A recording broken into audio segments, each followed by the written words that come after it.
So question for you, have you tried yoga? I did. Okay. Yes, I did yoga with my wife. Okay, I was going to ask, because Rachel does this, right? Yep. And you joined her. This is not a you going off on your own and doing something completely new. This is you joining her. Yeah, I think if I would have tried to do it on my own, I probably would have completely written it off. But she takes classes for it at the gym that we belong to. And so when we were on vacation, we did yoga one night. And she showed me some very basic moves, which were way more difficult than I thought they would be. Yeah. And then also what was cool about it, my big takeaway from it was that there's a mindfulness and a breathing part to it. So it's kind of like mindfulness meditation. And so I definitely am going to continue to tinker with this. I'm not sure if it's going to make it into my morning routine, but I definitely see where this could check a couple boxes for me, both in like the meditation, the benefits I get from meditation using an app like Headspace. One of the things that I should have been doing for a long time, my wife has been encouraging me to do for a very long time, is stretching. Okay. I'm not very flexible. And so I know that, and I know that occasionally, like if I don't stretch for a period of time, I will have like sciatic nerve pain in my back, which is why we've got that inversion table in our bedroom now. Okay. I have no trouble, inverting for a few minutes every day, but all the other additional stretches that I'm quote unquote supposed to do, I have trouble following through with those. But if I can combine it with the mindfulness of meditation, for example, into a practice of yoga, that might stick. But we'll have to see. So is yoga going to stick? You going to maintain this, or is this a fun experiment that needs to die off? We will see. I'm not sure yet. I have Okay. a feeling that it could stick, but I need to give it a few more tries and develop a routine with it. Like she was showing me some basic moves, and I can see how you can tie these together and do certain stretches. So I need to sit down with my wife, and she's going to listen to this, so I'm sure she'll hold me accountable to this and figure out like what is a basic like 5-10 minute thing that I could do every morning as like my yoga routine. And then I will give that a shot. All right. I wish you all the best. I'm not a yoga person. I have no plans for yoga. Don't count on that one. I never considered myself a yoga person either. You know who is into yoga? I hope he's okay with me sharing this, but he was raving about it when I saw him at Macstock last year, is Brett Terpstra. And he's actually pretty good at it. He would post some stuff on Twitter of some different moves that he was doing, and Rachel saw him. He's like, "Wow, he's really good." Yeah, I've seen a few of his things on Instagram. Another person who you probably wouldn't think would necessarily be into yoga. I guess a lot of athletes are into yoga as well because it not only provides the stretching but also balance. Okay, I'll let you guys go for it. Maybe someday you will convince me to try it. I don't have time for the fun little things that I want to do now, so trying to incorporate that seems kind of superfluous at the moment. So I'm not going to go there, but you're welcome to, and I will ask you about it next time.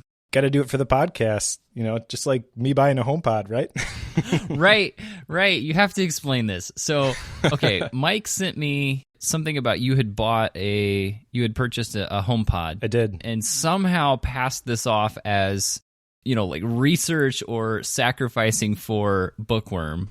So I suppose that means you now have to, at some point, I don't know that you're ready for it now, but at some point that means in order for that to fully come through, you need to talk about the HomePod. Well, here's the deal. As you know, Okay. I am working on creating an office in the basement of our house, which I sent you a couple pictures. It's coming together. Yes. The bookshelf is up, which is awesome. I have it almost full, by the way, except for the top shelf. I love that the first order of business on this new office is the bookshelf. Of course.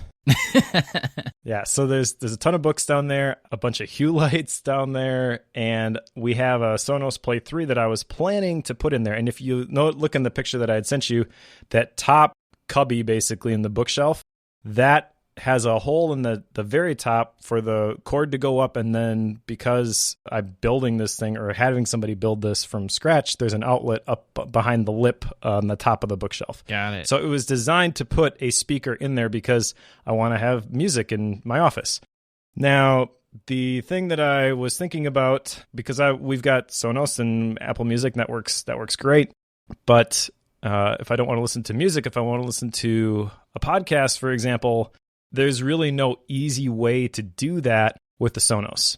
And so I know that the HomePod is going to support AirPlay 2. Okay. And when I was thinking about, should I use this Play 3 and get another Play 3 for the basement that I'm taking it from?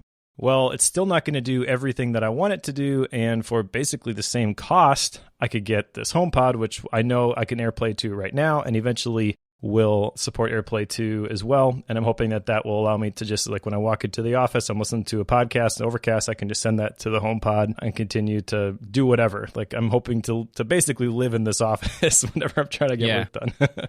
Fair enough. So that's why I bought it, and I've been really happy with it. I know it has limitations. It can't read you your calendar and stuff like that. If it read me my calendar, it'd be, a 10-minute ordeal anyways. So yeah, I don't really want it to do that. I just want it to play music, and I want it to sound good, and it does sound awesome. Yeah, that was one of the things I heard quite a bit, was people who purchased a HomePod raved about the quality of the sound out of the thing. So yeah, go for it. I don't really have, like in my office, I always use headphones. I don't really know why I don't play it out loud. I think it has more to do with I use the headphones to help drown out some of the life of having little kids at home running around, 10 feet away from the door to my office. So I don't think something like that would work well, because it doesn't help eliminate the distractions at the same time unless I really cranked it up, and then that's too much for me. So it just doesn't really work out in the space that I'm in. But I think what you're talking about with where yours is, I think that makes a lot of sense, and I could totally see doing what you're doing.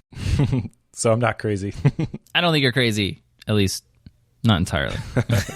Cool. So unintentional follow-up item there. Next one we've got here is develop my seeing skills, which I had committed to doing a picture a day in March. I'm not sure how much you've been on Instagram, but I've been doing this. Yeah. That's going well, although it's been a little bit easy because I've been on vacation in Florida. Yeah. Once I burn through all the pictures I took on vacation, it'll be a little bit more difficult. But yeah.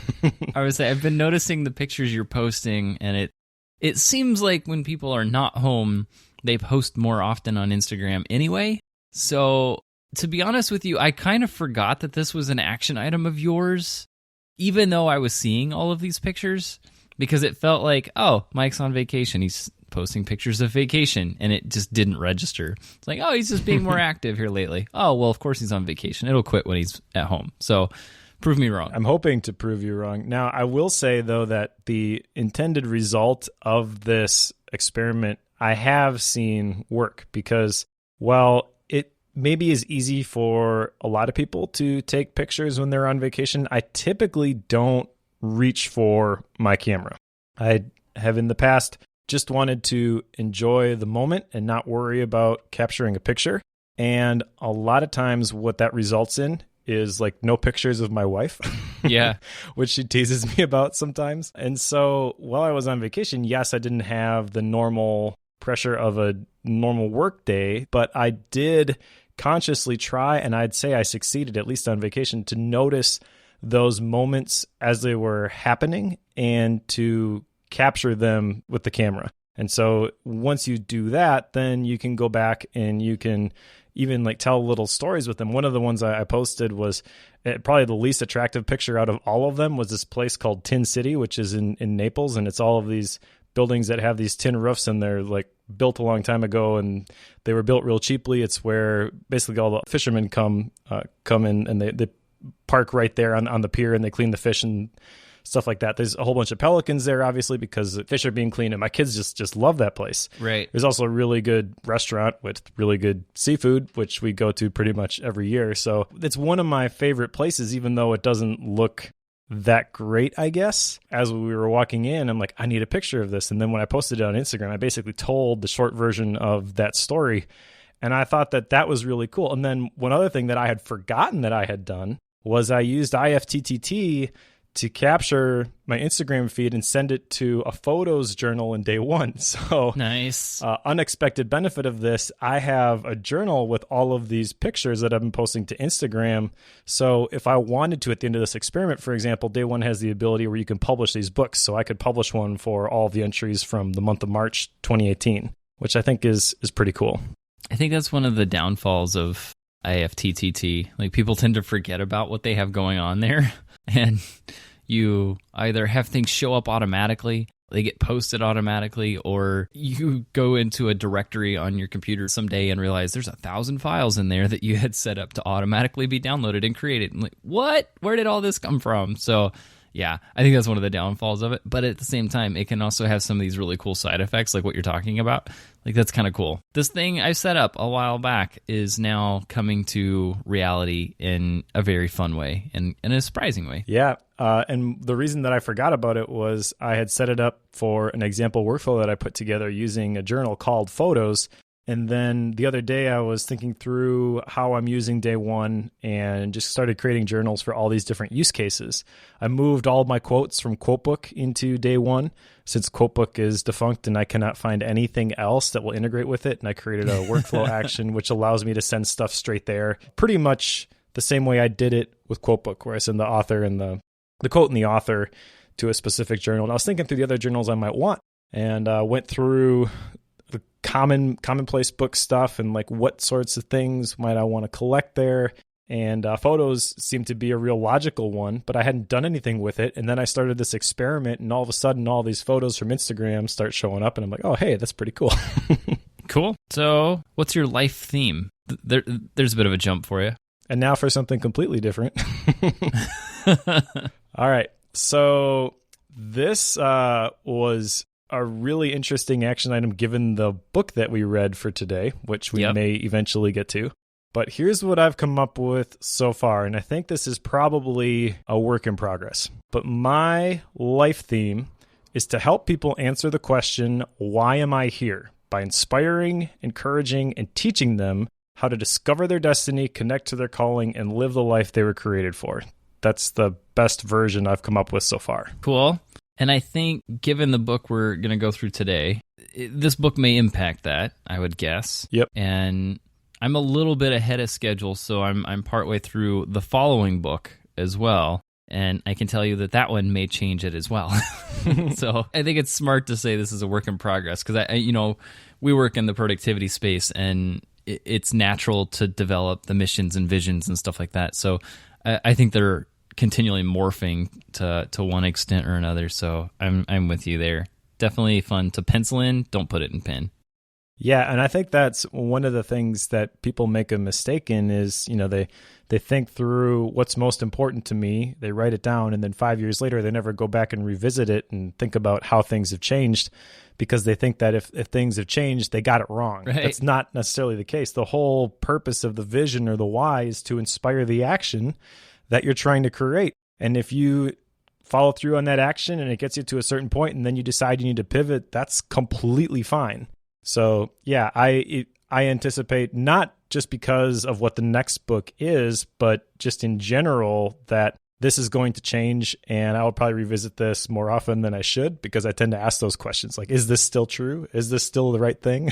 Which is good because, a lot of people, they go to a conference and someone says, you should develop a life mission. And, they drink the juice and get all excited and they develop their mission and they print it and put it on a wall. And 3 years later, you ask them what they're doing in life and they can't tell you because well, there's this mission thing that I'm theoretically following, but they never go over it, which is kind of sad. Yes. I wish more people would go over it and actually do something with it instead of just put it on the wall and walk away.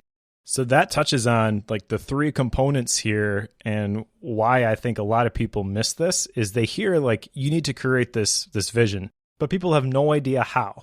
And so the first part of this, inspiring people, that's really tied to this book. I mean, Viktor Frankl, wow, I would have loved to have met this guy. Yeah. But having an example of somebody that has done what you're trying to do is a lot of times enough to get you to step out there and try it. And I really believe that people are capable of a lot more than they give themselves credit for, and they don't have a model to follow.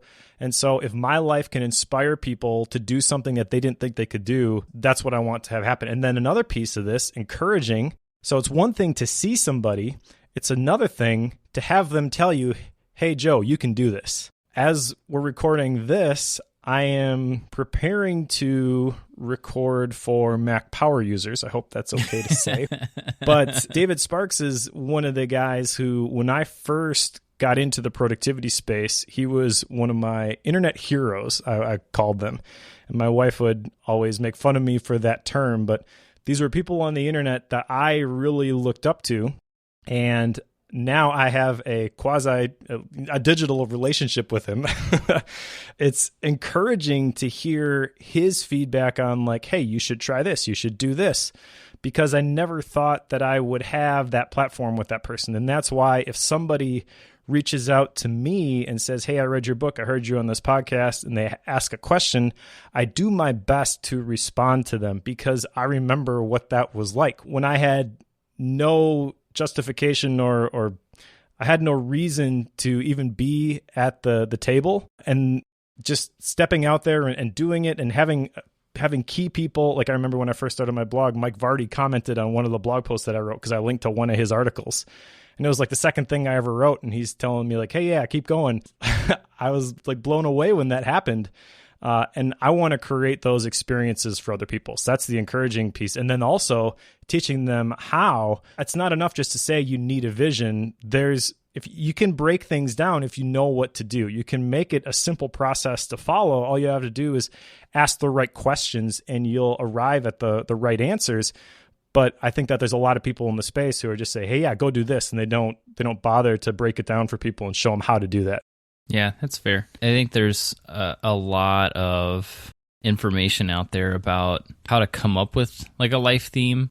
And it usually involves, and we make fun of this from time to time, it usually involves like going on a retreat or getting away or something along those lines. And I feel like that's, I'm not going to say it's a bad thing. Like if that's something you have the time for and you want to do, go for it. But I have a tendency to err on the side of, you kind of already know the answer to this, just put it on paper and then start working with it, because you're going to change it. Like don't get too bent out of shape over making sure it's correct on day one. And if you want to try to get it correct on day one and 100%, that's fine. Just know that in 3 months' time, you're probably going to change it again. So, yeah, don't get too caught up in it. The answer to the question, "Is this the right thing?" or "Is this the right thing?" is yes. Yeah, absolutely. So, tell me how your family time can become a flow activity, because this was something that you wanted to do, which comes from our book Flow by Mahali, which was taking your family time and creating kind of the best of all worlds and making that a flow task. Maybe not a task, thing that you do. Very descriptive term there. So there hasn't been a whole lot of progress on this one simply because I've been on vacation pretty much the whole time. Yeah.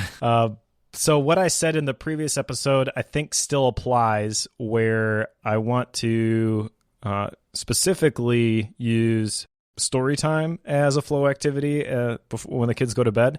And then also with the older ones, like building stuff out of Legos. That one I haven't taken action on yet because we literally got back, as we're recording this, day and a half ago.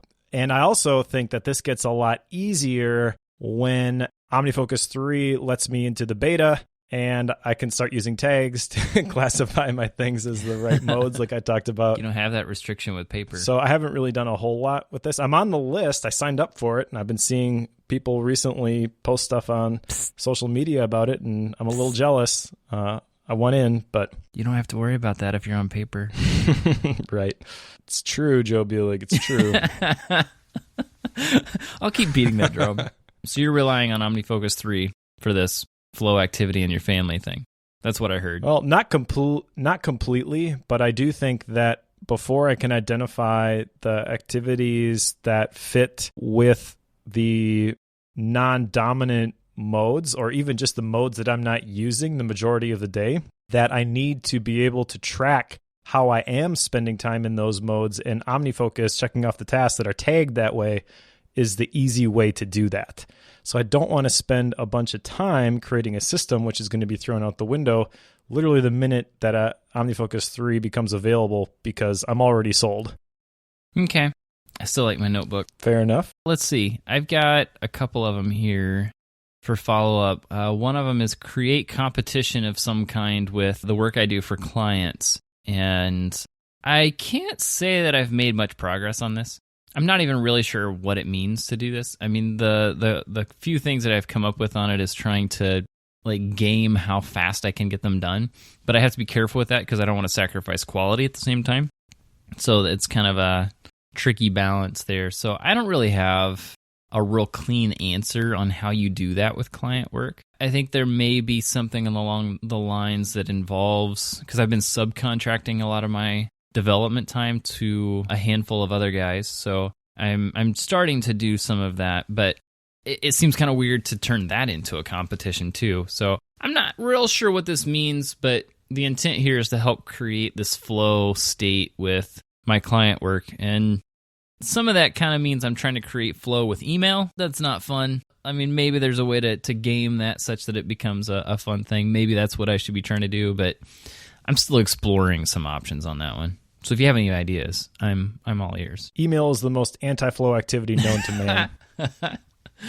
I'm with you there. I am not good at or enjoy email at all. I'm bad at it. I really am. All right. So that's one that I'm working on. Another one that actually has been working out really well is visualizing my day ahead of time. And this has worked out extremely well with the process that I go through of reviewing my lists in the morning and then writing out what it is that I want to do today along with my schedule for that day. And that process of putting it on paper and looking at that and then taking just a few minutes to think about how that's actually going to come through in the day. It does a couple things. It helps me actually see the path that I'm going to follow, and hopefully I actually follow through with that. But it also sometimes will show me where I don't have enough buffer between things, because I'm pretty good at seeing how long something will take. But until I sit down and try to visualize myself going through that process ahead of time, like until I do that, it just seems like I can't nail down. It seems like I can't nail down how it's going to flow from one piece to the next. And once I work through, like I'm gonna be working on getting this particular piece deployed, and once I get that done, then I'll move on to this. And when I'm playing out time frames in my head and where I'm gonna be and how that's gonna work, I may realize that doing that deployment is going to take a little longer than I originally thought it would, but I didn't fully connect that until I started playing out the day ahead of time. So that has proved to be a very valuable step in my morning that I've started to implement. Kind of a fun one, I guess. Nice. Almost sounds like work-based meditation. Kind of, which is kind of interesting because I've been doing some form of a meditation practice for a while now, and it's kind of morphed into this particular visualization process does play into that meditation time very closely. Like I'll do that visualization right before I do that, partially because it gets it out of my head and I'm not worrying about how things are going to work for that day. So it kind of does. I mean, I know it's kind of a joke, but you rib me a little bit there, but that's kind of what it works out to be. So I don't know if that's a good thing or not, but it works well for me. I know that. That's cool. No, I think that the cool thing about meditation is that there really isn't a right or wrong way necessarily. That's the thing that gets a lot of people caught up on it when they start, is the fact that their mind wanders and they feel like, oh, because my mind is wandering, I'm failing. No, the mind wandering is part of the process, and the value is in the exercise of bringing it back to attention.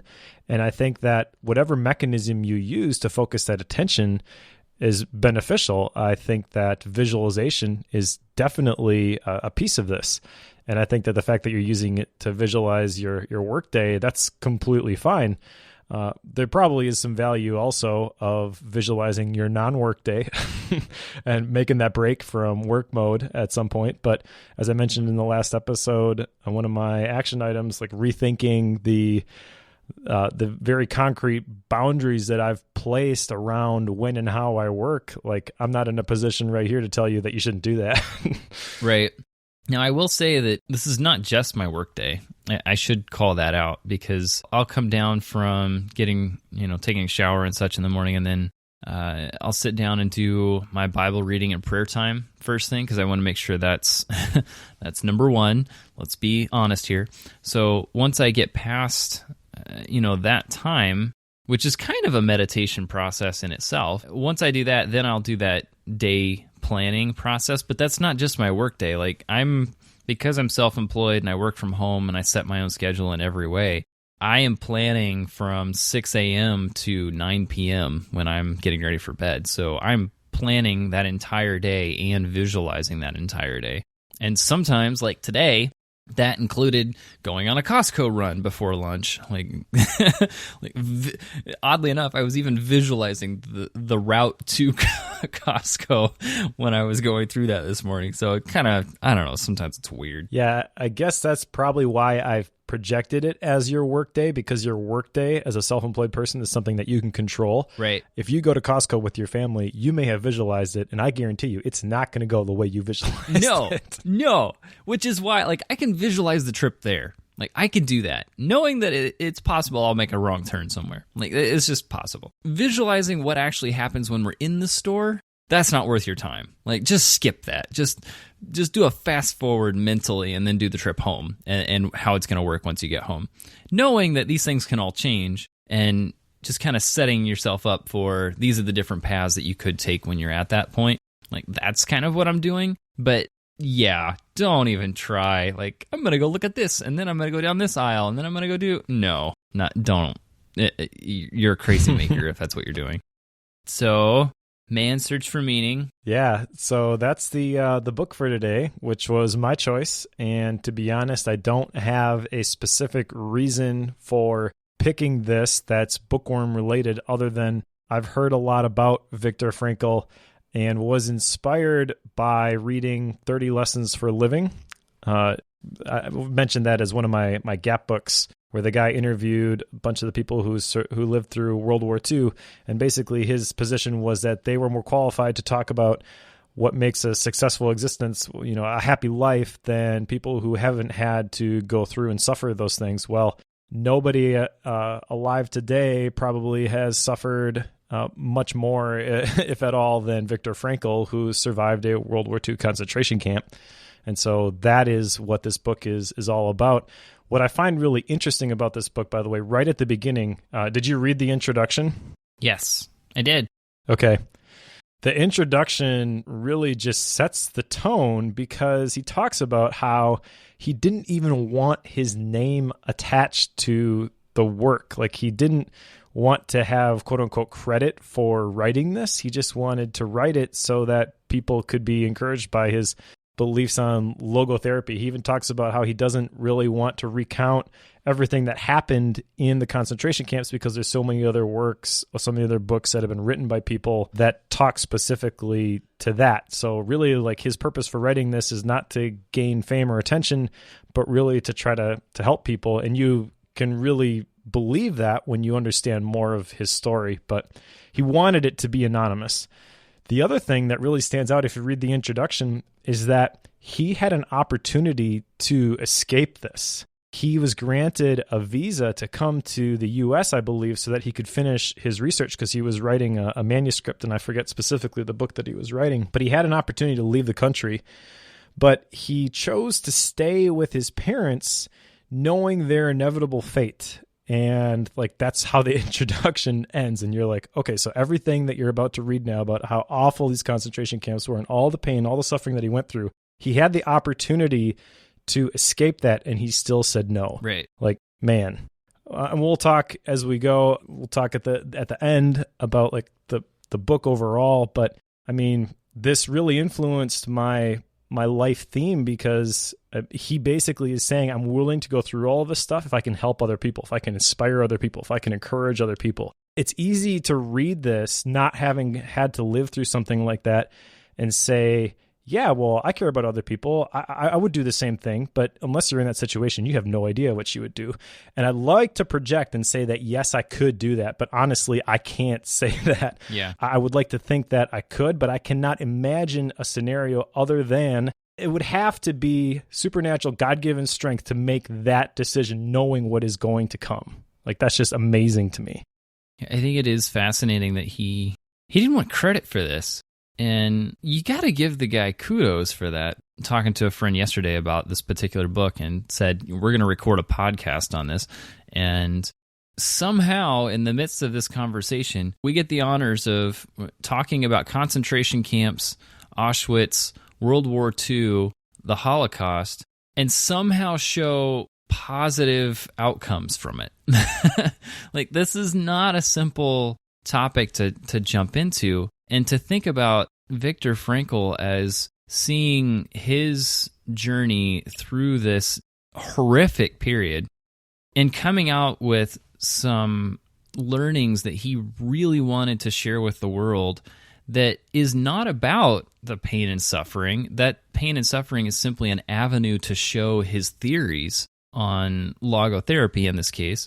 And that was his purpose. He wanted to use his life as a prisoner to show the value of his theories. And that is the sole purpose for him wanting to write this book, even though he had the chance to get out of this. Like, I was dumbfounded by that you chose to stick around knowing the fate that was going to come and come out of it with, in what we're seeing here, an amazing theory that is, I think, very valuable for all of us. So I really liked this. As weird as it is to say that, it is a valuable book I found, and at the same time, this could be a very difficult conversation, so I just want to preface it with that. But at the same time, I think there is a lot of value in working through this because the concepts that he explains that come out of having gone through a concentration camp, and he then takes what he learned as being a prisoner and applies it to his patients after the war and showing them how to derive meaning in life, and then has the energy and wherewithal to write a book about this. So again, it's not about the pain of concentration camps. He uses a lot of stories from his experience to show the exact point he's trying to make.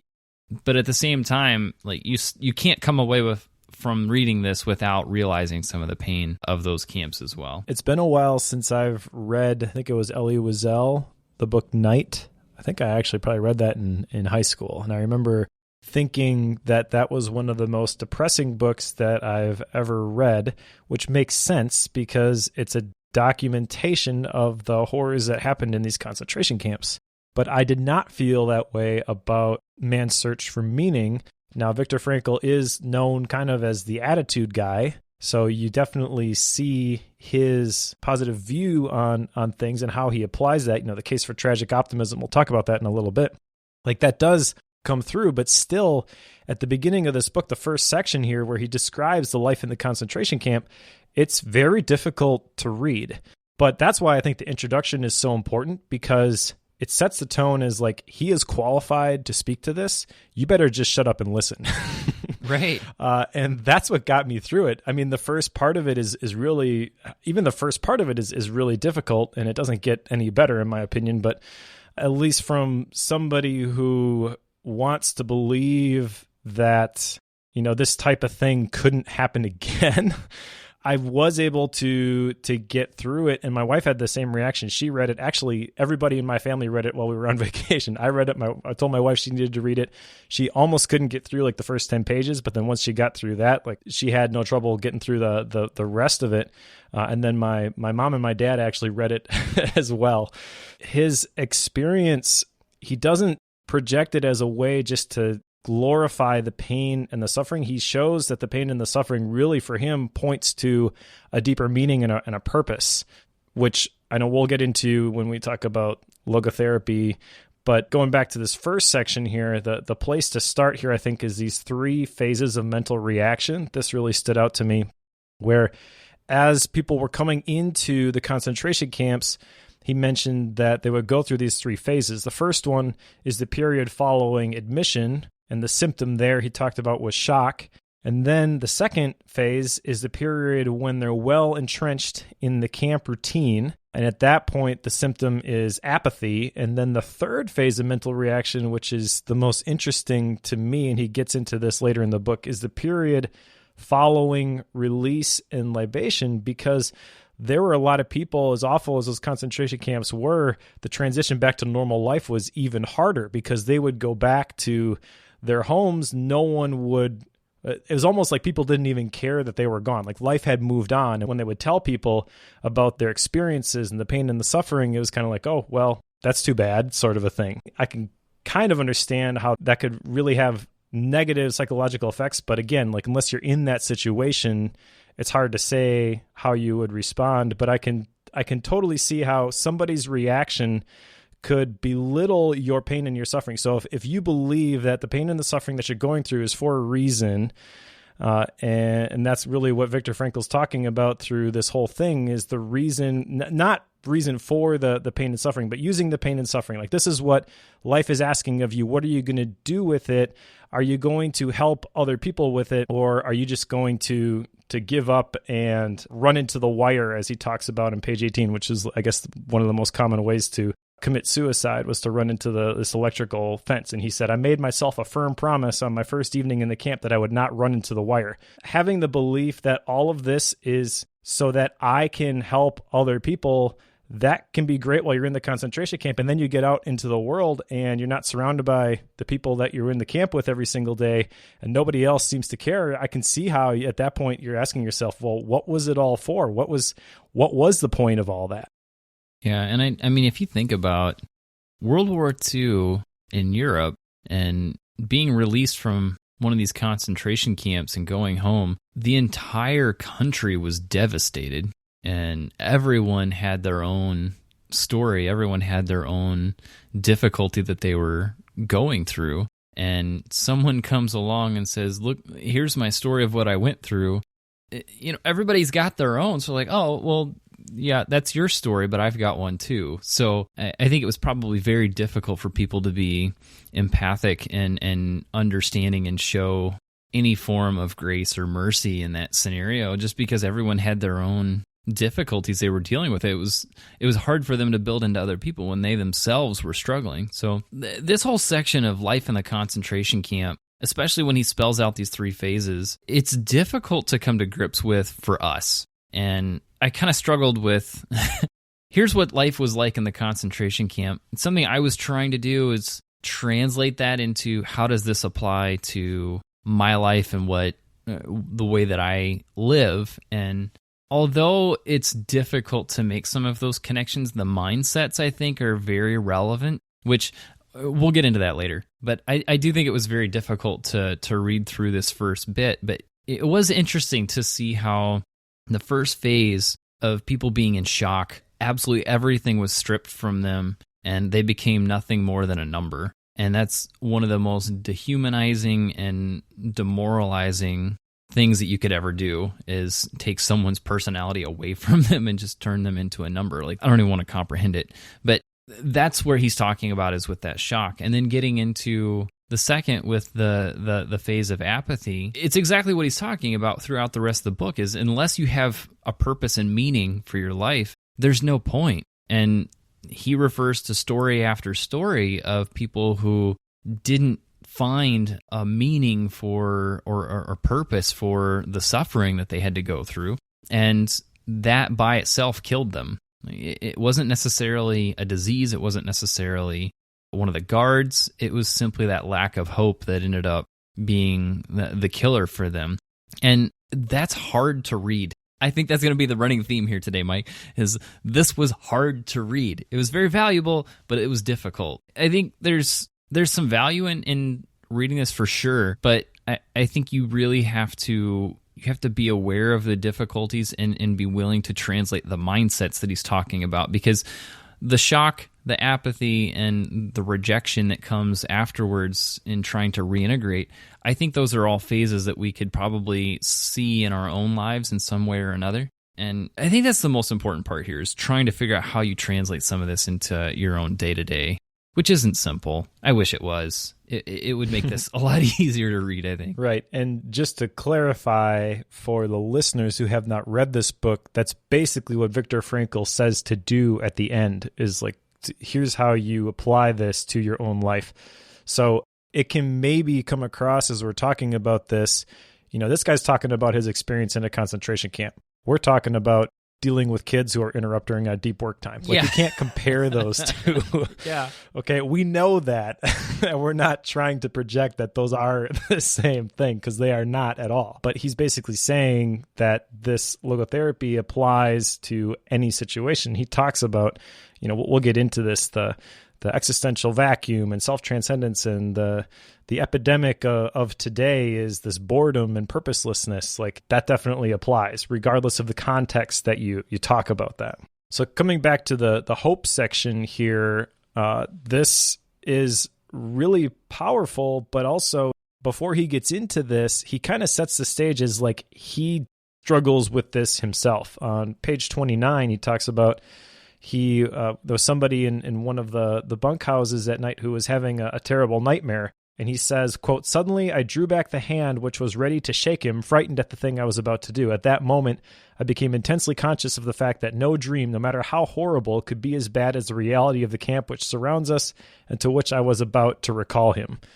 So he's not in a privileged situation in these camps, which some of the people were. I mean, he talks about the capos, which were prisoners acting as trustees. They basically had special privileges within the camp, and they, he says, fared often better in the camp than they had in their entire lives, but they were more cruel to their fellow prisoners than even the guards.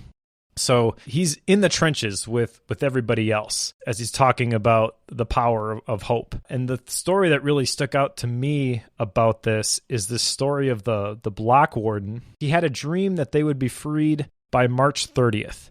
And he was optimistic, he was peppy, he was hopeful up until about March 29th. And then he got really sick. And then on March 31st, he died, when it became evident that his dream, it wasn't going to come to pass, and his hope was gone.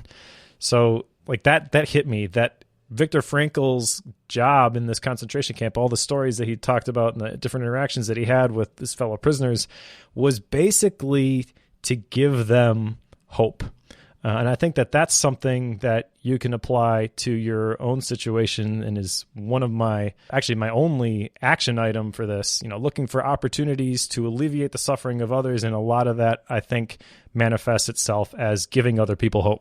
So let me translate this into something that's maybe a little more relatable for some of us, and that is in side projects. It's one of the tenets of people who work from home or their own boss, or even folks who have a 9 to 5. So it seems like everybody I talk to has some form of a side project, and it's apparent at the very beginning that there's a lot of excitement, there's a lot of shiny new that comes with a new side project, and they go pretty well. You can deal with some setbacks here or there pretty easily, but over time, if it's not coming to fruition as you originally thought, you eventually lose hope in that particular project. And it seems like the moment that switch is turned off, that you lose hope in that project, it's dead immediately. Like, that's just the way that project ends up, is the moment you decide that this is not actually going to go anywhere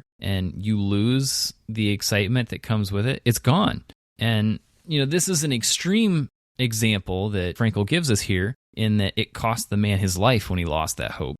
But I think if you translate it into our day-to-day, there's a lot of things that we think are exciting, and we have projects that are very positive and could be extremely important, to use the urgent important paradigm. If it's a highly important project, but you lose hope in it, you have nothing left to work for on it. Like, you can keep working at it, chipping away at it, but for what? It's not going to go anywhere unless you can find some purpose behind it, or find some form of excitement with it again. So I don't know. Do you think that's a fair translation there? I feel like I'm kind of stretching to get there with it, but that's kind of how I managed to make that connection in my own mind. It's definitely a stretch, but I think you're right on. I think the rephrasing it a little bit would be finding your why, whether that be a why to live or a why to pursue a particular project.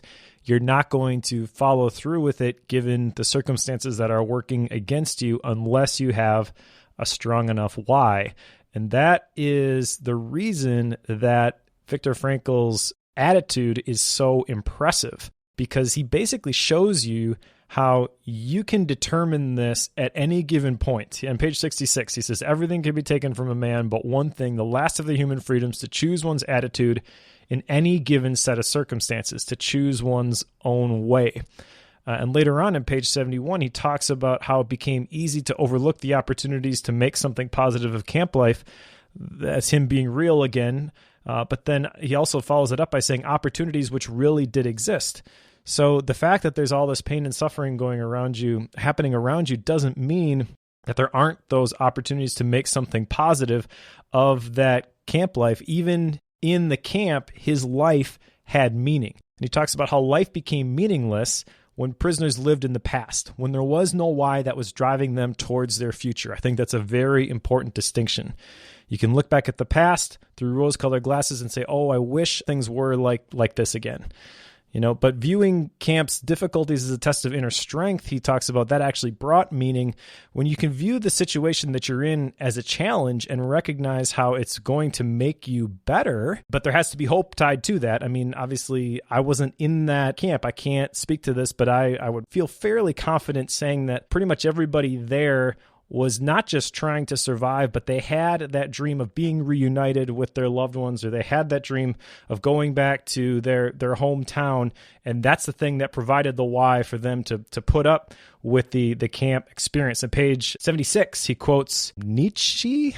Yeah, Nietzsche. Yep. He who has a why to live for can bear with almost any how. So if you've got that why, which is going to inspire actions, and then especially if that why is tied to other people, I think that those are the opportunities that he's talking about. And those are the opportunities that literally everybody listening to this podcast can apply to their own situation. There are people around you who are suffering in some way, shape, or form, and it may not be anything close to the degree of something like Viktor Frankl went through. But if you recognize those opportunities, you have the ability to make positive change and a positive impact in people's lives. That's what I want to do. I kind of want to go on to this next point here. The concept here is the danger of being liberated. Can you explain that a little more? He talks about how a man liberated is in danger because of the change in pressure. He equates it to a diver. When you're underwater and there's all that pressure, you've got the oxygen tank. If you come up real fast and the pressure changes, you're in danger. And I'm not a diver, so I don't know exactly what happens there physically, but I know enough about it to understand that you have to kind of ease back into the atmosphere, sort of a very non-scientific way of describing that. But he basically talks about how there's two different responses typically when people were liberated, or two opposite ends of the spectrum, I guess. So some who were liberated became instigators of willful force and injustice. And in his words, they kind of became like the capos in the camp. And I don't know if they thought that they had the right to do this sort of a thing because it had been done to them. I can kind of see how people would think that, but that's obviously not the correct response and probably not what those people would say that they had wanted. But he shares a story about how he's walking through this farm field with a friend of his, and he's taking the barley or whatever, the crop that's growing. He's plucking the heads off of it. And Victor says, hey, you shouldn't do that because the crops are still young. You're going to ruin the harvest. And the guy gets mad at him. He's like, after everything that was taken from me, you're going to get mad at me for taking this, And so I can see how that kind of manifests as the second one here, the entitlement from things being taken from them. So you can say, well, I've had all these things happen to me. I'm going to inflict this on other people. And then the other thing is not just the fact that you're following through with these hurtful attitudes, but then the entitlement that comes from that. It's I deserve this. I have the right to do this. When everybody in those camps, I'm going to assume that they all thought that they were unjustly placed there, that no one had the right to put them there. So having to come to grips with that in your mind and the amount of time that you've had to be in that camp and all the things that you've gone through, again, I can see how that switch gets flipped, but it becomes very evident when Victor's talking about his experience with these other people, and you can see his example versus their example, and it becomes very evident as you're reading that this is the right way, the healthy way to respond to this situation. But he shares a lot of examples of people who didn't make that adjustment. Yes. The way that you wrote this, the danger of being liberated, it does recall a lot of the stories around what happens after release and how the concept of being set free removes all of the structures that they had become reliant on, and all of the pieces that they knew they could count on day to day are all gone, and yet they are still in a concentration camp and they are not entirely free yet. They're kind of in that flux zone of, technically we've been liberated and yet we're not home and fully recovered yet. So it's that recovery state that this kind of made me recall. But there's some struggle that I think I have with communicating how that relates to our current day-to-day and how you would connect those dots. But it might have something to do with after you've been released from some form of a project you weren't happy about and wasn't going well. Say your boss had something that you were working on for them and you felt like it was the worst thing ever, and then all of a sudden it's let go. Maybe there's a translation there. This kind of gets into the next section here, but basically when you have something that is a part of your life and then all of a sudden it is not there, you have to fill that with something.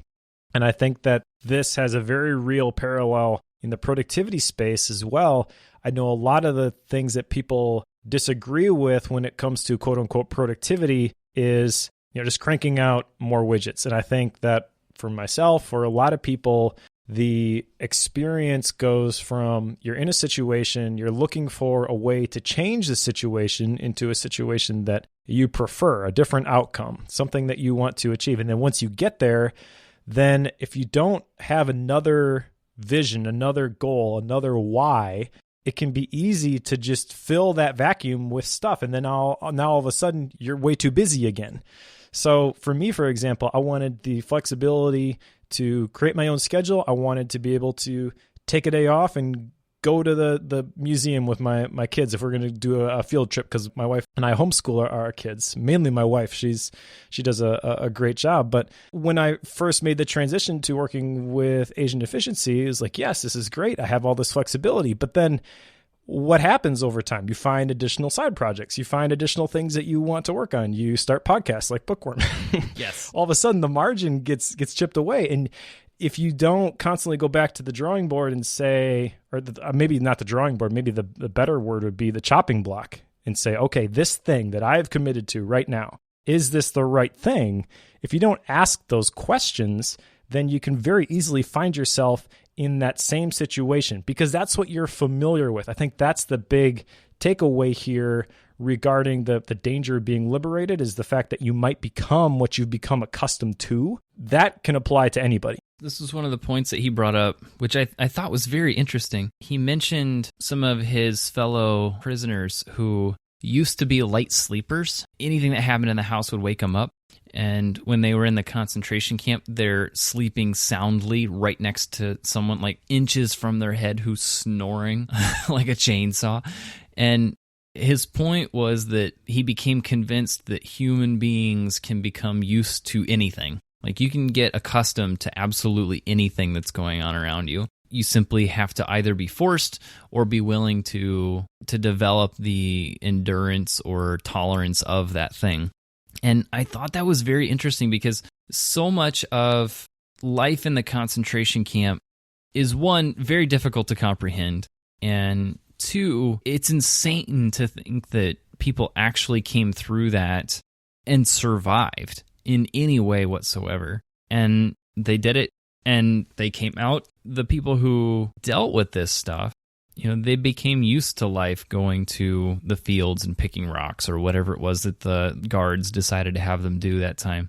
But I did think it was interesting. People can get used to anything. Yep. And I think there's a lot of truth there, that so many things we have going on in our lives, we will become accustomed to having them happen. Or, simple things like you forget that something is sitting on the counter because it's been there for 2 days, and then you don't see it anymore. It doesn't catch your attention because you're used to it, and it took 2 days. Like, that's how short of a time frame that was necessary before it became something that was regular and just required to be there. So I think it's interesting how quickly you can do that. And even at the extreme of being in a concentration camp, like, you can get used to anything. And whether or not that's a good thing or a bad thing, in a lot of cases it's probably bad. In some cases it's good. It helps you survive. But I think what you're getting at here is that sometimes we become accustomed to the way things have always been, and disrupting that feels like your arm's being ripped off of you because it's not the way it used to be. How many times have we heard people say that, that's how we've always done it? Yep. Phrases that drive me nuts. Without ever thinking if it has to be that way. Right. On page 77, he says, "We had to learn ourselves, and furthermore, we had to teach to the despairing men that it did not matter what we expected from life, but rather what life expected from us." It's a perspective shift that is possible regardless of your situation. You can learn to see things differently and realize that, it doesn't have to be this way. There can be meaning in this. Good can come from this. And that really leads to, on page 84, my favorite part of this whole section of the book, and maybe my favorite part of the entire book, is when the block warden, who had taken a liking to Victor, he was basically trying to rally the troops. He was trying to encourage people. The light had gone out, and it was near the end, and people were just at the lowest of the low. And he gets everybody together and then essentially says, "Okay, Victor, you talk." Yeah. And he talks about how he didn't want to, but he did. And on page 84, he says the purpose, this is kind of after he had given the speech. Page 84, he says, "The purpose of my words was to find a full meaning in our life then and there, in that hut and in that practically hopeless situation. I saw that my efforts have been successful. When the electric bulb flared up again, I saw the miserable figures of my friends limping towards me to thank me with tears in their eyes. But I have to confess here that only too rarely had I the inner strength to make contact with my own companions in suffering, and that I must have missed many opportunities for doing so." I really like this story because the moment of greatness, in essence, was thrust upon him, where he didn't ask for the audience. He didn't ask for the opportunity to speak. He didn't want the opportunity to speak, but it was given to him, and he made the most of it. And you can kind of get from that short passage, we don't really know all the impact that had, how many people's lives that speech actually saved. But you can kind of get the idea here that a lot of people, their perspective was changed because of Viktor Frankl following through on this. And that really is where that story is what led to my action item, to look for those opportunities to help suffering people, because I do believe that they are literally all around us. And even if it's something very, very simple, maybe it doesn't even look like it's important, if I can change something and brighten somebody's day, like, I want to be able to recognize that and to do that. Yes. So the existential vacuum here is basically that you have to have some form of meaning in order to exist. Is that fair? Is that a fair point?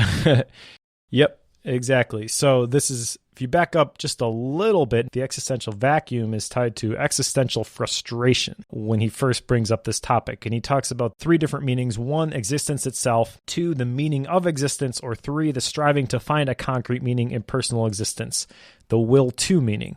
And so the existential vacuum is not having that meaning for your life. And the section that this appears in, this is the second section of the book, the Logotherapy in a nutshell. He talks about how boredom is the existential vacuum for people as he's writing this. He says on page 106, "They're haunted by the experiences of their inner emptiness, the void within themselves. They are caught in that situation, which I've called the existential vacuum. Boredom is now causing, and certainly being a psychiatrist, more problems to solve than distress. These problems are growing increasingly crucial, for progressive automation will probably lead to an enormous increase in the leisure hours available to the average worker. The pity of it is that many of these will not know what to do with all their newly acquired free time."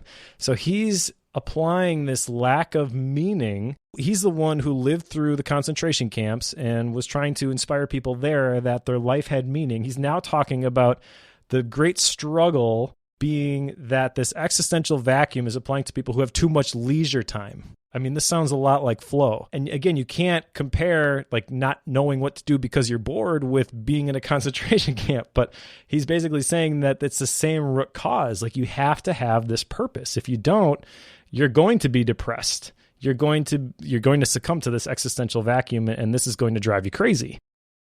I read an article. I had to hunt this down for the show notes, but I read one here a few days ago that was talking about how we basically idolize convenience, and we'll do a lot in order to have a product or a service that will do things for us that we find valuable. And the article was spelling out how that can be a very detrimental thing, that we've become so engrossed with convenience that it completely degrades meaning to life. It takes us that far. So unless you have a purpose of something that you need to struggle through, you follow that path and you end up in a place where there's no reason for you to be living at all. And that's essentially what that article was calling out, was you go down this journey and this adventure of trying to help make things simpler for yourself and take the difficulty out of it, it eventually means that there's no reason for you to be around because you're just the one communicating to all the other services and all the other people to do stuff for you and using products that do stuff for you. You're just pushing buttons and pulling levers. That's all you end up doing. And, you can kind of see that we have so many different appliances and things that are designed to help do things quicker and easier. And that's fine. But I think at some point you have to stop and say, no, I'm going to do this the hard way. Like, I have a manual coffee grinder. Like, it's not even electric. Like, I crank it by hand. And there's something oddly satisfying about that. Yes, it will take me a little bit longer. Yes, it requires me to exert a little energy. But there's some weird satisfaction that comes with doing that I have learned that is very valuable. I think maybe it plays into this convenience meaning thing to some extent. Maybe I'm stretching this a ways, but I'm okay with that. This is what I'm trying to come to grips with here lately is where is this line of being okay with, devices and tools and products and services that make my life easier? When should I not be doing that? Because if I continue down that path and have lights that turn on for me automatically when I walk in the room, and music that will kick on and off for me automatically, and the garage door shuts behind me automatically, and maybe my car takes me where I want to go automatically. Like, things just take off and do their own thing and help me do things, but they do it for me. Although I'm hesitant to say that's a really bad thing, I think it can become detrimental unless you fill that time or the space with something that has a lot more meaning than what you were previously. Because I think you can end up in a place where, why you even exist? I think that's where some of this existential vacuum can come in and help you trying to derive, like, what is your purpose here? Like, what is the meaning that you're trying to find? Like, what are those pieces? And do we use a lot of these tools and apps and services? Like, we go so far down that path that we lose the full effect of the thing. I think this is maybe why I'm on paper and kind of chastise you a little bit for not yet. I'm going to win eventually, I think.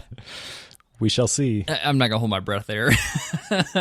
This might be partly why I've gone back to, quote unquote, the old school way of writing things on paper, is because it does give me a lot of freedom, and it helps me feel like there's more purpose in what I'm doing, and it has a bigger impact than trying to use an app or a service. These are things I've been playing around with, so it's interesting that this comes up in the midst of this book. I think that there is some value to the force constraints. I think the point that he's making here is not that all of these things which make us more efficient are bad things. It doesn't matter if you have all of these automations that you just described set up and it saves you all of these hours. You get 10 extra hours a week from all these automations that you set up. Or you just have an hour of free time. If you don't have the why, if you haven't filled the existential vacuum, then all of those things, regardless of the activity, all they're doing is they're keeping you busy. They're keeping your mind preoccupied and off of the main problem, which is you haven't found your reason to live. Whether that is because you're trying to figure out what project you want to work on next, or you're trying to stay alive in a concentration camp. Again, not equating those two situations. They are totally not the same. Right. First world problems. I totally get that. But I do know, I know a lot of people who deal with this. And I think that this is worth considering. You have to wrestle with these difficult questions. You have to find an answer. And that's the whole goal of this logotherapy. And I don't know if I'm saying that right. You pronounce it different, and I kind of like the way that you said it better. But he mentions that the goal of this is to fill the existential vacuum. On page 104, he says, mental health is based on a certain degree of tension, the tension between what one has already achieved and what one still has a lot to accomplish, or the gap between what one is and what one should become. Such a tension is inherent in the human being, and therefore it is indispensable to mental well-being. We should not then be hesitant about challenging man with a potential meaning for him to fulfill. So there's a lot in that specific quote that speaks to me directly. We're talking about my life theme. I read this and it gives me license in my mind to challenge people to identify the reason that they're going to live. It doesn't mean that I am qualified to say this is your reason, but Viktor Frankl is basically saying then we should not hesitate to challenge people and say, hey, is this your reason for living? Is this what you were created to do? Is this your purpose? Is this your why? Just throw something out there because you don't know if somebody is going to attach to that. And it's important that they attach to that because you cannot look back at the past at what you have done, even if your life has been super productive and you've done a whole bunch of stuff up until this point. That's all great, but it doesn't matter, and it's not going to be enough if you don't know what the next thing is, if you don't have that vision for a future. That's where this whole idea of the existential vacuum comes in and really kind of leads into the next point here on the meaning of life, because obviously he talks a lot about this. Yeah, he really goes into finding meaning in life. And I thought it was interesting the number of stories he gave of people who come into his office after, this is post-war, he's been released and he's got his practice up and running now. Was it psychiatry that he was in technically? Mm-hmm. He had his own logotherapy thing that he was teaching. He has people coming to him for advice and trying to figure out what to do in difficult life scenarios. That's essentially what's going on. Some of which he sees as not really, you really shouldn't be coming to me. These are not difficult questions. Right. Which I thought was kind of funny that he called out that you don't need to come see me. Like, you just need to decide what you're going to do in life instead of just avoiding that decision. Like, I thought that was entertaining. Anyway, he does go through this, a number of these examples, trying to spell out that if you're going through a season where you're struggling with a difficult relationship, a difficult work situation, he tries to help you figure out the purpose of it and decide what the benefit of suffering through that difficult time is. And I think that's what his discovery of your meaning in life ends up being, is how do you determine the positives of this suffering that you're going through in order to derive the meaning of the situation, which I think could be very helpful. You know, I've got a handful of difficult situations that I could probably do this to myself on and maybe find some benefit in that. But at the same time, I'm not sure you can do that with yourself. Maybe you can. I kind of struggled with that part. Do you think you could do it to yourself, Mike? No. So he mentions in this section that we can discover the meaning of life in 3 ways. Number 1, by creating a work or doing a deed. Number 2, by experiencing something or encountering someone. And number 3, by the attitude we take toward unavoidable suffering. So I think the first 2 are within your control. The third one is not. And he even says that suffering is not necessary to find meaning, but meaning can be found even in suffering, which totally makes sense when you understand his story and where he came from. But what's interesting about this whole section on the meaning of life, because you talked about it, people come to him and they say, what is the meaning of my life? And he's like, yes. He says on page 108, what matters, therefore, is not the meaning of life in general, but rather the specific meaning of a person's life at a given moment. So much in that one phrase, and we talked about it with my life theme at the beginning of this episode. It's going to change. That's what it is right now at this given moment, but it may not be the same a year from now. It may not even be the same a week from now. That's completely okay. The example that he uses is the question, what is the best chess move in the world? Do you play chess, Joe? I used to. I'm pretty familiar with chess. Okay, so I haven't played in a while. I used to be really into chess. I was actually on a chess club and went to tournaments and stuff like that when I was younger. I did not go that far. Yeah. I played for fun at the end of math class, but that's about as far as it went. I'm totally the chess club geek nerd guy, but of course you are. That explains a lot right there. It does, doesn't it? So with chess, you've got, there are entire books written on just like chess openings, which are the correct moves to make when somebody else does a specific thing. And so someone will open with a specific move, and then, the white goes first, so they'll make their move, and then black responds, and they'll respond a certain way. And it's this back and forth where you're playing based off of what the other person is doing oftentimes. And there's certain formulas you can follow. So if somebody uses this opening, then you should use this opening. But it's impossible to answer that question, what is the best chess move in the world, because it totally depends on the current context. It totally depends on the current position of the pieces on the board. It is impossible to come up with an answer to that question that makes any sense. It's like the Hitchhiker's Guide to the Galaxy. What's the meaning of life? 42. Like it literally is that ridiculous. And so on page 109, he says, one should not search for an abstract meaning of life. Everyone has his own specific vocation or mission in life to carry out a concrete assignment which demands fulfillment. Therein, he cannot be replaced, nor can his life be repeated.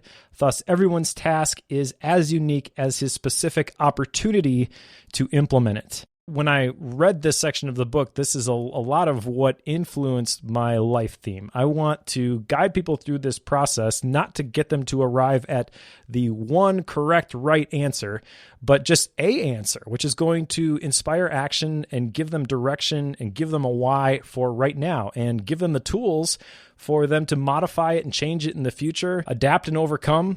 As life presents you new opportunities and new challenges, that you are equipped with the mental models and the questions to ask to adapt to those situations and to emerge successful. I think that as long as you are searching for the answer to this question, it almost doesn't matter what answer you come up at. And that's kind of the position that he takes with these people, is like, well, I can't tell you what it is, but I do think that you can give people the right questions to ask, and then when they ask the right questions, the answers often become clear. And I think this plays into your next point here too, self-transcendence, because it can require yourself to kind of step away from it mentally, try to see yourself from outside of yourself as if you were someone else, which I will admit is not always an easy thing to do, especially when you're in the heat of something. But when you're trying to discern what the meaning of your life is, and I will say that our next book will get into this, kind of the nitty-gritty of how to do this to an extent. And I am kind of excited about that conversation. That's why I've brought it up a couple times now. But I think there is a lot of value in being willing and being able to step outside of yourself and kind of see the project, see the life that you're leading, and discern whether or not that's the path you want to be taking. I would venture to say that in most cases, you will find multiple areas where you're not happy with the current situation and that you want to change something significantly. I think every time I've taken a few moments to try to see all the different arenas that I'm working in and all the areas that I take on, whenever I try to see all of those in collection outside of myself as if it was someone else looking at it, I very frequently will either delete one or change one entirely. So it seems like if you're able to do that, there's a lot of value there, but I don't think it's something that we do regularly. I wish I would do it more. Maybe I'm sitting here thinking, like, I don't really technically have any action items down, but this might be one of them. Maybe I need to do this. Maybe I need to schedule this for tomorrow. Well, the one action item really that comes from this book is tied to this whole idea of self-transcendence, because he really makes you come to grips with the fact that it's not about you. Page 110, he says, being human always points and is directed to something or someone other than oneself, be it a meaning to fulfill or another human being to encounter. The more one forgets himself by giving himself to a cause to serve or another person to love, the more human he is and the more he actualizes himself. This ties into what Chris Bailey told me when we were doing the productivity project. Yes. That people are the reason for productivity. So it's great that you can get your work done more efficiently. It's great that you can get more done in less time. It's great that you can work smarter, not harder. But why? Why are you doing that? Is it so that you can check the boxes and crank out more widgets? Or is it so that you have the margin and the time and the capacity to improve somebody else's existence? And I think that for us, obviously, it's easy for that to manifest itself because we both got families. Maybe you're single and you're trying to figure out how to be more productive. Okay, so I can't necessarily speak directly to that because that wasn't my journey into the productivity space. My dad has a saying that when pain is sufficient, change will come. Like that definitely was the case for me. My family was growing up. I wanted to be able to control the time that I had available to me and how I spent it with them. But I think that, I know with working with Asian deficiency that there are a lot of people who are single who are looking to become more productive. And my challenge to every single one of those people is why? What are you investing in? What is your cause? What is the thing that is bigger than yourself? And this really gets into the whole idea of passion. I talk about this in my book. The root of the word passion is the Latin word pati. It literally means to suffer. So when people say, I'm just not passionate about this thing, really what it means is that they haven't found a reason why to do this thing that's strong enough for them to endure the suffering, for them to put up with the discomfort. And that really, I think, applies to any situation here, as Viktor Frankl is talking about. When you have that why, that creates the passion that allows you to push through a lot of those oppositions, a lot of those walls, a lot of those things that would come against you. Stephen Pressfield would talk about that too, the resistance. Like passion is what helps you overcome the resistance. But in order for passion to show up, you have to understand why it is. And this whole idea of self-transcendence, we are open about our Christian belief system. So people can kind of guess where we get that motivation, but that's one of the things I love about working with Asian deficiency is that the core values point to this as well. Number one, glow green, become the best version of yourself, so that number two, they can help other people achieve the level of success that you've at least attained. You can't really get people to the point that you haven't been yourself, but you can inspire people, encourage people, and also teach people how to get to a certain level if you've gotten there first. And so I really love this whole idea of self-transcendence because it's kind of this contagious discipleship model where you're coming alongside somebody and you're saying, hey, let's walk together, and I want to show you what I know. I want to teach you what I know. If it can help you, then great. I just want you to be able to benefit from my experience so that you don't make the same mistakes. I can really appreciate whenever people say, don't do this. Like I've been a part of a men's group, and I'll talk about this book a little bit later as part of our Gap books, but we're going through a book together, and we had one of our pastors join that group. This was 2 nights ago, and had a list of things that he felt were vital to discussing the role of parents in things that you should or shouldn't do. And I'm always grateful when you can have somebody who's been there, they've gone through a difficult scenario in life, and they come out maybe not necessarily on top. They may still be in the thick of it, but they know exactly, like they've reflected on it enough to know these are the things that cause this. This is why this is so terrible for me. These are the things you should not do. Like that's extremely helpful. I just wish I would heed those more often.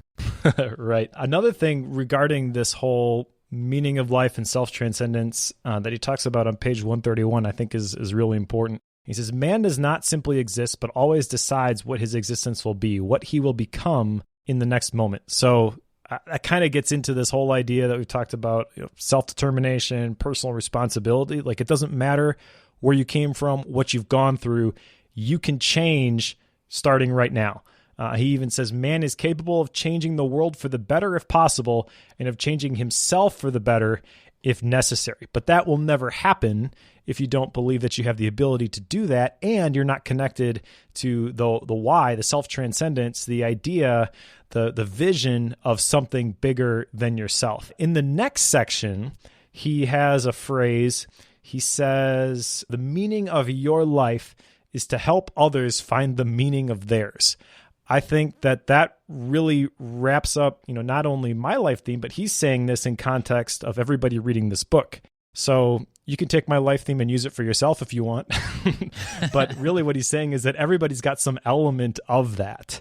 Like the experiences that you have, the things that you have gone through, that builds a testimony in your life that you can use to help other people. My pastor says, no testimony without a test, no message without a mess. Like, you have to go through some stuff in order to get the credibility to say, hey, this is how this works. But once you've done that, then you should use that to help other people. I totally agree with that. So let's talk about tragic optimism. And he makes a case for tragic optimism, which is essentially looking on the bright side when terrible things are going on. At least that's my probably gross simplification of the concept. But you've got a point here, saying yes to life with the tragic triad. So he talks about the tragic triad being pain, guilt, and death. So these are all things that he experienced in the concentration camp. Even guilt, where he talks about, we mentioned it a couple times in this episode real briefly, but there were opportunities for him to make the most of a specific specific situation, and he didn't do it, and he felt guilty about that, about his own self-absorbance. Although, how can you say that about somebody who lived through a concentration camp? I mean, but he says it about himself. So saying yes to life in spite of all of those things around you, and then really this tragic optimism, this is kind of always thinking the best. And he says that thinking the best allows for three things: turning suffering into human achievement and accomplishment. Number two, deriving from guilt the opportunity to change oneself for the better. And number three, deriving from life's transitoriness an incentive to take responsible action. I think that this is really the summary of tragic optimism, if you were going to use this term. But this kind of outlines for me how he had the wherewithal to say yes to life, even though, we talked about in the first section of this book, he's describing all the atrocities of life in the concentration camp. Again, I would love to say that, yes, I would be the person in the concentration camp who was encouraging other people, but honestly, I can't say that because I've never been put through that sort of test. And so it really is impactful when he is able to say, because he's gone through those things, this is how you do this. I think there's some value here in being okay with difficulties in life. This can go back to this convenience thing I was talking about. Having things that are not simple is okay. And having things that can just destroy you mentally and emotionally, that's okay. As much as I don't want them, and I really don't like having difficulties, they are and can lead to some of the best relationships and the best recoveries and some of the best moments that I think I ever experienced. So even though there are things that I wish I never had to deal with, and I think it's fair to say that Viktor Frankl would not have chosen the concentration camp bit if there was an option. Although he did at the beginning. I get that, but it's not like he decided, I'm going to go to the concentration camps and volunteer. Like, he didn't do that. Exactly. Yeah, I don't think he's saying that if there was an opportunity for the concentration camps not to exist versus for them to exist, I'm going to choose for them to exist and put myself in that situation. Correct. But he's balancing it with the fact that this is going to happen and I have the opportunity to escape it for myself or to embrace it for the good of everybody else. And that's really what he did. Yes. And that's what I'm getting at is, these aren't necessarily things that you would choose to go through, but the fact that they exist and you go through them leads you to, if you're willing to see the positive side of it, they can lead to extremely beneficial and positive experience in the end.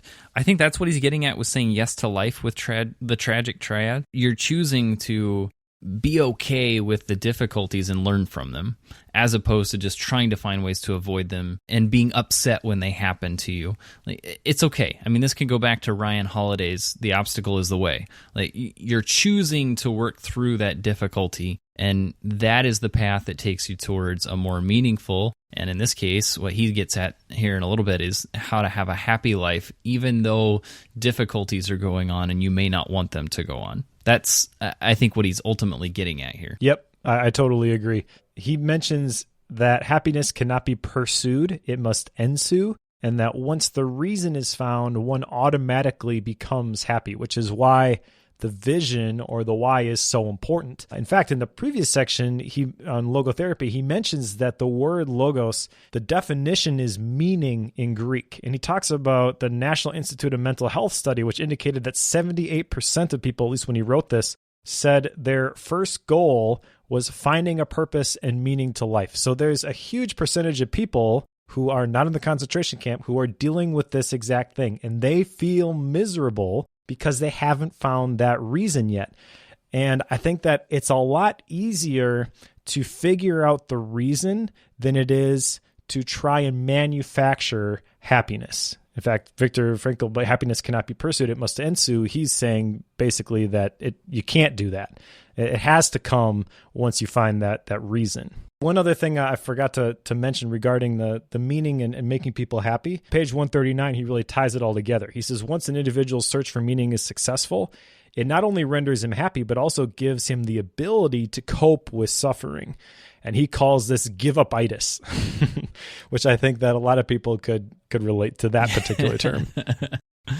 Yeah. So let's talk about this concept of collective guilt. Before I jump in there, can you define that quickly? Sure. So collective guilt is projecting blame on an entire group of people based on somebody's actions, or maybe a smaller group of people's actions. And that's kind of my definition, but he uses an example, which we'll get to in a second. But if you go all the way back to the first section, he talks about how there's two races of men. There's no pure race. There's decent men and there's indecent men. And he even explicitly says that occasionally you found decent men even among the guards in the concentration camp. The story that he tells in The Case for Tragic Optimism, the last part of this book regarding collective guilt, is that he's giving a speech somewhere, and I think he's talking in German. And this lady comes up to him and she says, "How can you speak in the language of Hitler?" And he asks her, "Well, do you have any silverware at home? Like, do you use knives when you're eating?" And she's like, "Yes." And he's like, "Well, how can you use the weapon of killing for so many murders," or something like that? And it was completely ridiculous, but it really drove home his point that you can't blame an entire group of people for something. So in this particular case, you can't blame all the Germans for the Holocaust. And this totally exists today. I mean, I'm just going to say that you don't have to look very far to find entire groups of people, no matter where you locate yourself, who you have based your opinion on that group of people based on the actions or the statements or the beliefs of a very small percentage of those people. Probably just one or two, I would say. I do agree with you. I think this is running rampant right now, and it is a difficult issue. I'm not entirely certain what the solution is to this, other than just be aware of it. This is partly why I'm not super vocal about a lot of it, but just being aware of it does get a long ways. I agree with you that there's really not a ton that any one person is going to do that is going to completely change the landscape. But I am challenged by this book because a lot of times we just avoid the things that we are unfamiliar with or we're uncomfortable with. And if you think about, like, if I was going to go do this thing for this person or this group of people who I quote unquote hate, I just don't like being around these types of people. What's the worst thing that could happen? They ridicule me, they make fun of me, they, whatever. I'm probably not going to be placed into concentration camp. Okay, so what have I got to complain about? Right. And what Viktor Frankl is saying is that, yeah, we avoid those situations because they make us uncomfortable. That little bit of suffering, that little bit of humiliation that I may have to go through in order to start a conversation with somebody, if I am able to do that, then I want to do that. I'm challenged as I read this book to do that, to overcome the stereotypes and even not. I think there's a lot of people who maybe don't actively seek out these stereotypes. We tend to gravitate to people who are like us. We tend to go into our cliques or our communities or however you want to phrase it and avoid people who are not like us. But I think that there's a lot of value, and honestly, a lot of these problems, I think that we could come a long way if we simply had the conversations.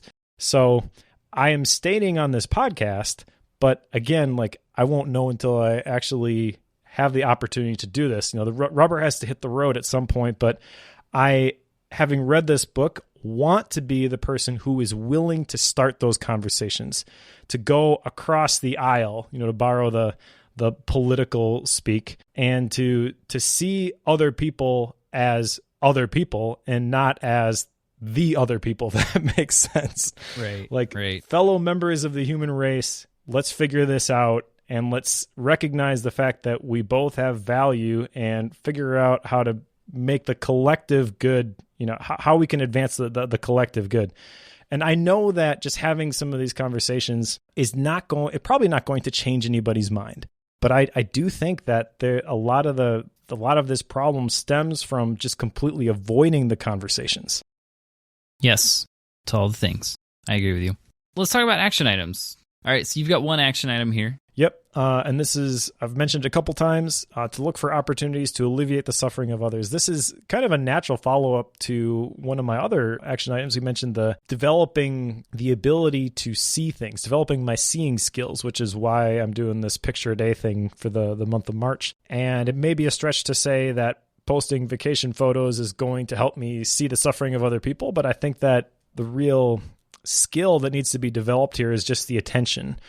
I know that I have the ability to alleviate quote unquote suffering in different situations if I would just recognize the opportunities like Victor talked about in section 1 of this book. So I just want to get better at recognizing those. Fair point. I have one that I just wrote down as you were talking about that. Adding this transcendence concept to my weekly review and the time in the week whenever I just reconsider all of the projects and tasks and the like that I have going on, and just put a point on that checklist. I'm already going through it, and just put a point there to try to view the list of things I have going on and the roles that I'm in, and take a look at those every week, just to make sure that I'm on the right path. So hopefully that'll help. Nice. All right, so author style and rating. This book profoundly impacted me. I actually have a prepared statement for this section. This is a first. Yeah.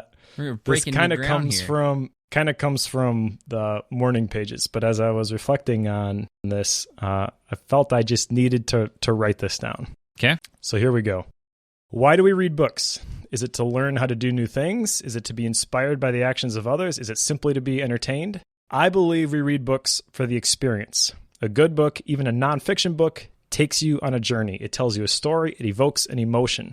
A good book does not just speak at you, but it speaks to you. It challenges and motivates you. It makes you wrestle with the question of what would you do if you were placed in a similar situation? Would you have the courage to act heroically and save the day, or would you give in to the pressure, the problems, and the pain?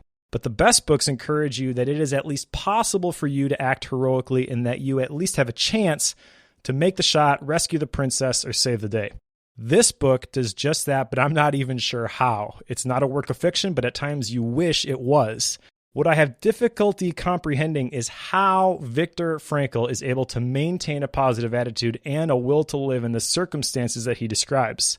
I'd like to think that I'd be able to act the same way, to help those who are suffering around me, but I'm not qualified to make such a statement. I can only hope and pray for that kind of strength, but Victor shows us that it is at least possible. Not often do I find myself with nothing to say in response to a book, but that is indeed the case here. I am not qualified to challenge any of this great man's opinions. I can only shut up and listen to what he has to say. And he has earned that right to speak freely and to have those who are not tested in the fire of adversity to listen intently. This is one of the best books I have ever read and believe that everyone should read this. I am humbled and challenged to do better in my responses to my quote-unquote problems, even if they are insignificant compared to what Viktor Frankl went through. So obviously I give this book 5 stars. That's quite the statement. I don't think I could really add to that at all. So with that statement and your 5 stars, I will simply say this is a challenging book. It made me stop and rethink a lot. And I don't know that we can really do this book very much justice talking about it without our listeners having read it. So that being said, this is a pretty easy 5-star rating, it sounds like, from both of us. And this is one that I am likely to pick up a handful of and hand out to people. So there are very few that fall into that category. This is one of them. I highly recommend it to everyone who's listening. If you have not read it, pick it up, go through it. It's a challenging read, but it will be well worth your time. I am quite certain of that. I was reminded when I read this of an audiobook that I listened to by Jim Rohn called The Art of Exceptional Living. And he talks about the books that you should have in your library. And he explicitly mentions that you should have a biography of Gandhi, and you should have a biography of Hitler, so you understand both ends of the spectrum. And on page 34, he says, our generation is realistic, for we have come to know man as he really is. After all, man is that being who invented the gas chambers of Auschwitz. However, he is also that being who entered those gas chambers upright with the Lord's Prayer or the Shema Yisrael on his lips. Like, that is the perfect ending to this book. You need to read this, even if nothing comes out of it other than your perspective is changed a little bit. You get a little bit bigger view of what is possible in the world, both the good and the bad. All right, so we got our ratings, we got our style. What's coming up next is my choice here. It's What's Best Next by Matt Perman. I have mentioned this one a couple times. This one's quite a bit different than what we've covered in the past because this one will be very clearly Christian. There is no two ways about that one. Tagline on it is how the gospel transforms the way you get things done. I am about halfway through this one, Mike. I've been restraining myself throughout our conversation today. I'm just going to say that. And I'm looking forward to this conversation. So that's what we got coming up next. Nice. And after that, I selected one from the recommended list, which is Busy by Tony Crabb. And I have this book, but I haven't even looked at it. I know nothing about what it is. This is 100% a listener recommendation. Did you vet this before you selected it? You don't have a good track record with that. I know. But I at least know how long the book is. So, okay. All right. Since it's on my bookshelf. All right. I had bought it at one point because it was something that I was interested in, but I have not looked at it in quite a while. And when I was trying to pick a book for next time, there was not anything that I really wanted to read. So I went to the listener recommendations list and picked this one. Nice. I alluded a little bit to this earlier, but I've been doing a men's group and wrapped up a book this week, Strong Fathers, Strong Daughters. I may have had this as a Gap book a while back because this is the third time I've read it. If you have daughters, Mike, put you on this list now. I recommend this one. It will change the way that you as a dad see your daughter and how you relate to her. It will also terrify you in the first chapter or two based on some stats. But anyway, I really like that book, which is kind of obvious since I've read it 3 times now. So yeah, I'll have to take a look at that one. My Gap book is Anything You Want by Derek Sivers. This is an interesting book and a very short read. It's 40 chapters, I believe. They're all like a page or two long. It's a smaller book by the guy who started CD Baby. And there's a lot of lessons here for any online entrepreneur. Derek is an interesting guy, and he tells a lot of stories about how he had opportunities to sell out to some big labels and things like that, and he just is like, nope, I'm going to do it this way. Unconventional, but obviously very successful. So I definitely recommend this book. And if you have a recommendation, dear listener, similar to what Mike has selected for the next, I've got a few in the pipeline that are listener recommendations as well. But if you want one on that list for us to choose from or think we should go through, whether it's on the show or off the show, you can do that at bookworm.fm/recommend. And you can also find a book list out there. So you can make the recommendation there, but /list will also get you the list of books that we've already gone through, the ones that are upcoming, and the ones that have been recommended. You get them all on one page. It's pretty cool. So if you have a recommendation or you want to see any of those books, that's where you go. And if you want to help us take down KCRW and join the revolution, please go over to iTunes and leave us a rating and review. It really bothers me that we are not the #1 search result for Bookworm. So please help us out. Leaving a rating and review really does help us out, and it helps other people find out about the show. So that would be one way that you could support Bookworm. Another way that you could support Bookworm if you wanted to is to use any of the links on the website. Those are Amazon affiliate links, so those will help pay for the hosting and things. We really don't make any money off of this podcast. It's just a fun project that we do, but that would help us out a little bit too. Cool beans. So, get your recommendations in, pick up What's Best Next. We'll go over that one in a couple weeks, and we'll talk about how the gospel transforms the way you get things done and talk about productivity, Mike. I know this one might geek out. That one might be a long show. We'll see. Maybe we need a book 3 Aren't hours. they all instead long? of This 2 one's for like that 2 hours. We're venturing into talk show territory. I know. Scary. All right. If you're reading along, what's best next? We'll go over that one next time.